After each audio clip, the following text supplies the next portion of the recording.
तो पुण्यात्मा, वो पुरुषोत्तम कोई और है, और वो पुरुषोत्तम रहता कहाँ है? वो शाश्वत स्थान में रहता है, सनातन परमधाम में रहता है, और वहां से चलकर आता है। हम सभी आत्माएं उस परम अक्षर ब्रह्म सत्य पुरुष कबीर देव जी की हैं। वो हम सबका पिता है, चींटी से लेकर हाथी, रंग से लेकर राजा तक का। लेकिन यहां काल ने हमें अपने स्वरूप से ही अपरिचित करा दिया, हमारे वास्तविक ठिकाने से हमें गुमराह कर दिया। यहां जन्म मरण का विधान हमें फाइनल बता दिया, अपने आप को इसने निराकार सिद्ध करवा दिया। क्योंकि ऋषि महर्षियों ने परमात्मा पाने की चेष्टाएं की, क्योंकि आत्मा परमात्मा से बिछड़ने के उपरांत उसी दिन से इसकी खोज में लग गई, क्योंकि आत्मा को परमात्मा के अभाव का बहुत गहरा धक्का लगा।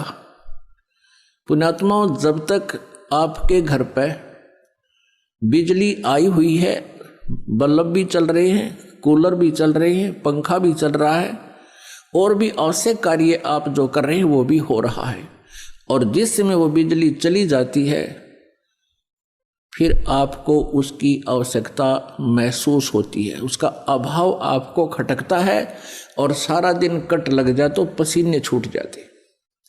तो ऐसे ही आत्मा को, हम सभी को वहाँ बहुत सुख था, किसी चीज का कोई अभाव नहीं था।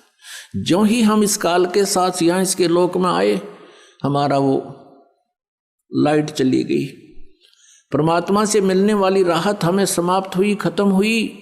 और हमारे जितने इन्वर्टर चार्ज थे, जब तक वो चलते रहे तो हम सोचते रहे मौज हो रही है, और जब हमारे इन्वर्टर की बैटरी डिस्चार्ज हो गई फिर हम गधे और कुत्ते सुअर बना दिए गए इस काल के द्वारा, इस काल के लोग।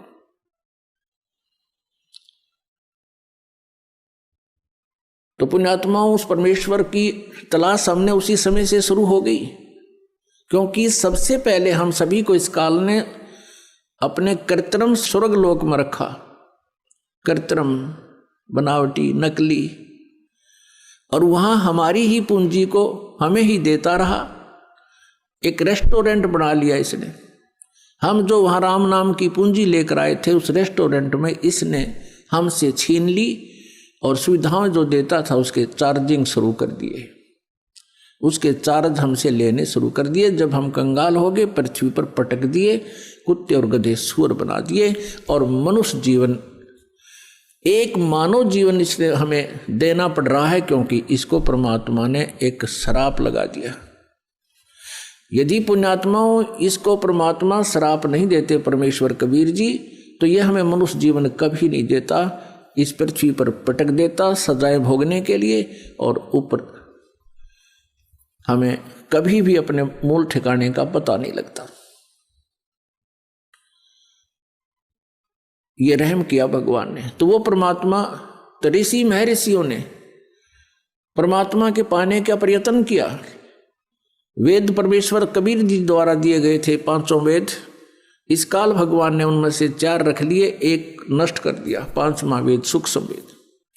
उस सूक्ष्म वेद के अंदर सभी जानकारी थी, हम कौन हैं, कहाँ से आए हैं, हम यहाँ कैसे फंसे हैं, और वापस सवलोक जाने का, अपने सतलोक जाने का कौन सा मार्ग है, कौन सी विधि है, कौन सी वे ऑफ वर्शिप है, पूजा की विधि है, उसमें पूरी डिटेल से लिखा हुआ है। जैसे गीता जी अध्याय नंबर 4 के श्लोक नंबर 32 में गीता ज्ञानदाता कहता है कि जो आपने ज्ञान सुना है अध्याय नंबर 4 के 25 से लेकर 31 तक, कोई कैसी साधना करता है, कोई देवताओं को पूजता है, कोई केवल योगाभ्यास ही करता है, कोई स्वाध्याय करता है, कोई अहिंसा के कठिन व्रत रखता है, मुंह पर पट्टी बांध ली, नंगे पैरों घूमना, ये सब साधनाएं कर रहे हैं, लेकिन अपनी अपनी साधना को ये पापनाशक ही जानते हैं। लेकिन चौथे अध्याय के 32वें श्लोक में कहा है कि वो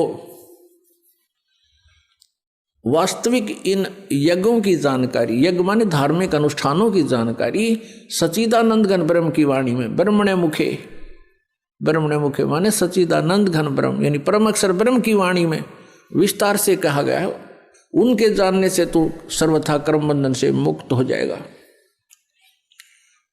तो वो ज्ञान इस काल ने छुपा दिया और मूर्ख बनाने के लिए कह दिया कि तू किसी संतों से पूछ ले, मैं नहीं जानता। और जब परमात्मा आते हैं संत रूप में, वो मिसगाइड करता है सबको कि ये झूठा है, कपटी है, ये वेदों को नहीं जानता है, तो हम परमात्मा को पहचान नहीं पाते, जिस कारण से हम काल के जाल में फंसे रहे।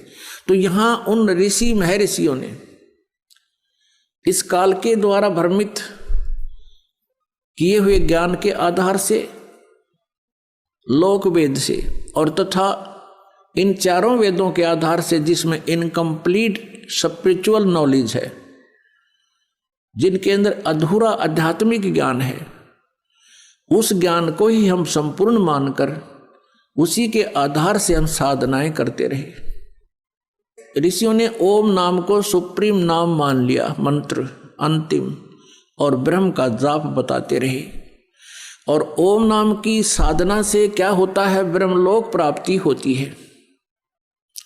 गीता जी अध्याय नंबर 8 के श्लोक नंबर 16 में कहा कि ब्रह्मलोक पर्यंत भी सभी लोग पुनरावृत्ति में है। पुनरावृत्ति का अर्थ है वहां गए हुए प्राणी भी पुनर्जन्म मृत्यु में आते हैं। वो शाश्वत स्थान नहीं है, वो सनातन परमधाम नहीं है। वो